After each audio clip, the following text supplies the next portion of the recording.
আপনি মেডিকেল সায়েন্সের কাউকে এটা মনে হয় না বোঝাতে পারবেন জাদু বলেও কিছু আছে।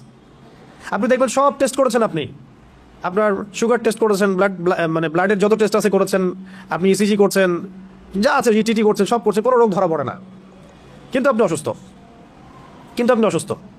এমন বহু মানুষ সমাজে আছে, এখনও আছে, মেয়েদের মধ্যে অনেকে আছে, ছেলেদের মধ্যে অনেকে আছে।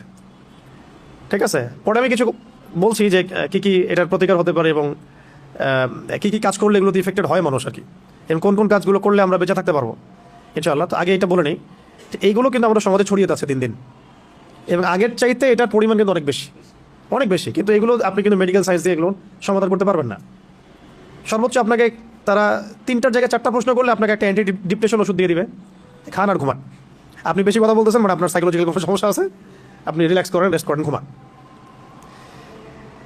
এগুলো যে সবাই মোটামুটি ফেস করে, আর যারা একটু ভালো অবস্থানে যায় তাদেরকে এগুলো বেশি ফেস করতে হয়। এটা গেলো শুধু সেহেরের কথা, এর সাথে আছে আইন, মানে মানুষের চোখ লাগা, এবং হাসাদ এবং হিংসা। 3টা শব্দ বললাম, সেহের, আইন, হাসাদ। সেহের, আইন, হাসাদ। সেহের তো সেহের বুঝলেন, জাদু। আইন মানে মানুষের বদনজর। হ্যাঁ, এই যে অপলক দৃষ্টিতে তাকায় থাকেন, এটাতেও ক্ষতি আছে।